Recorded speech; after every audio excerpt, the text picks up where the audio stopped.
थोड़ा सा अपने दादा परदादा ऐसे लोगों को जानते हैं या आपके घर में हो, वो लोग ऐसे बहुत सारे छोटे छोटे रिचुअल्स करते थे जिससे कि कई सारे आपकी जो रेमेडीज होती थी, जो आजकल हम रेमेडीज के तौर पे करते हैं कि यहाँ यहाँ दिया लगाइए, ये दान कीजिए, ये सारी चीजें हमारे जो पूर्वज थे वो खुद किया करते थे। और वो काफी सारी रेमेडीज हो जाया करती थी घर के घर में, और इसीलिए घर में प्रॉब्लम्स भी बहुत कम थे उस टाइम पे। जबकि आज हमारे जिंदगी में बहुत सारे प्रॉब्लम्स हैं, बहुत सारी ऐसी इश्यूज हैं जो हमें पता ही नहीं कि हम कैसे इसे हैंडल करें, क्योंकि आज बहुत सारे रिचुअल्स, बहुत सारे जो हमारे कस्टम्स थे, हमने वो बंद कर दिए। अब देखिए ये क्या होता है ना, ये सारा लॉ ऑफ कर्मा से डिक्टेट होता है। अब लॉ ऑफ कर्मा के बारे में अगर मैं बात करूं तो देखिए लॉ ऑफ कर्मा क्या है। लॉ ऑफ कर्मा आपको बताता है कि आपने क्या किया और आपको क्या मिलेगा, बराबर है। कहते हैं ना कि जो आप बोओगे वही आप काटोगे। इसमें दो चीजें होती हैं।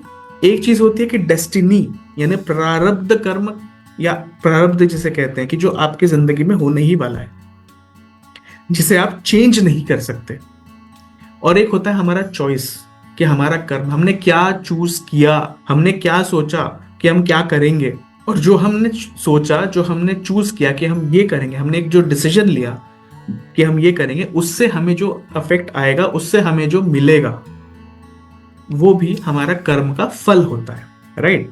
अब कई लोग मुझसे कहते हैं कि अगर सब कुछ लिखा हुआ हो, अगर ज्योतिष शास्त्र के अनुसार सब कुछ ही लिखा हुआ है, तो फिर क्या फायदा काम करने का।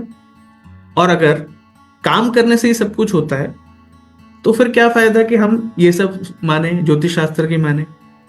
देखिए ज्योतिष शास्त्र जो है ये आपको एक प्रोबेबिलिटी बताता है कि क्या क्या हो सकता है। जब आप किसी की कुंडली देखते हैं, वो दिखती भले इतनी सी है, छोटी सी, लेकिन वो एक एनसाइक्लोपीडिया है। अब एनसाइक्लोपीडिया कैसे है, आप ये समझिए कि प्लैनेट्स तो 9 ही हैं। अब प्लैनेट्स अगर 9 ही हैं तो हर एक चीज पर, क्योंकि अगर इस पूरे ब्रह्मांड को चलाने वाली एनर्जी ही है, तो उन 9 प्लैनेट्स की एनर्जी हर एक चीज पर पड़ती है, किसी पे ज्यादा किसी पे कम पड़ती है। तो अल्टीमेटली जितने भी प्लैनेट्स हैं उनकी एनर्जीज अगर सब चीजों पे पड़ रही है, तो ये बताना उतना ही टफ हो जाता है कि क्या एग्जैक्ट चीज होने वाली है। इसीलिए कुंडली में आपने देखा होगा कि 12 घर होते हैं, 12 खाने या 12 बॉक्सेस आपने देखे होंगे।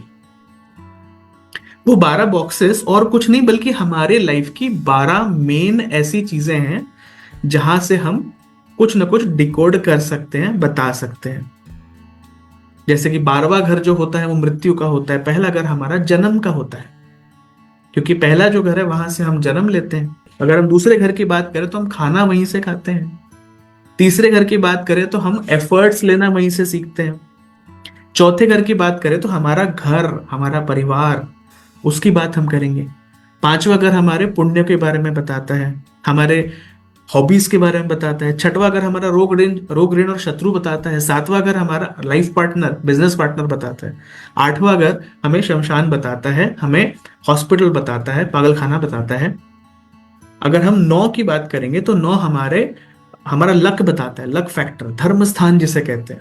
10वां घर हमारा कर्म स्थान है, करियर बताता है, कैसा रहेगा, क्या करेंगे। 11वां घर हमारे गेन्स बताता है, और 12वां घर जैसे कि मैंने बताया मृत्यु को बताता है। तो 12 के 12 घरों को मैंने आपको 30 सेकंड के अंदर ही समझा दिया कि क्या होते हैं ये 12 घर, जो कि ज्योतिष शास्त्र की बिल्कुल नींव है। क्योंकि ये जो कुंडली है यही सबसे बड़ी चीज है, सबसे इफेक्टिव चीज है। हर एक ज्योतिष कुंडली को देखेगा और तभी प्रेडिक्ट करेगा, कुछ भी अगर करेगा तो। अगर आप वो आपको रेमेडीज दे रहा है, उपाय दे रहा है, वो भी उसी को देख के देगा। सारे कैलकुलेशन वहीं से आएंगे। तो आधे से ज्यादा ज्योतिष तो आप बन गए, जो आपको पता चल गया कि 12 घर कैसे होते, कौन से होते, क्या बता रहा है ये। तो अगली बार अगर कोई ज्योतिष आपसे गलत बात करे तो आपको ये तो पता होगा कि हाँ कौन सा घर क्या है।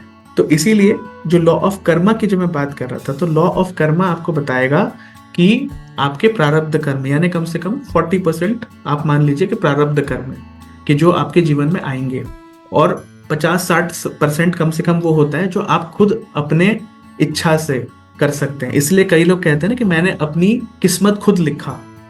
तो कैसे लिख सकते हैं?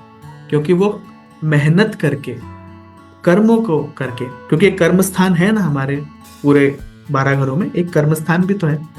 तो कर्म स्थान आपको कहीं ना कहीं वो एनर्जी, वो पावर देता है। एक एफर्ट्स का घर भी मैंने बताया, एफर्ट्स का भी होता है, वो स्ट्रगल्स का भी होता है। हमारी जिंदगी में कई बार स्ट्रगल्स होते हैं, तो थर्ड हाउस देखिए, स्ट्रगल ज्यादा है। एफर्ट्स कितने करेगा, कोई बंदा एफर्ट करेगा या नहीं करेगा, वो भी थर्ड हाउस से पता चल जाएगा। तो ये है।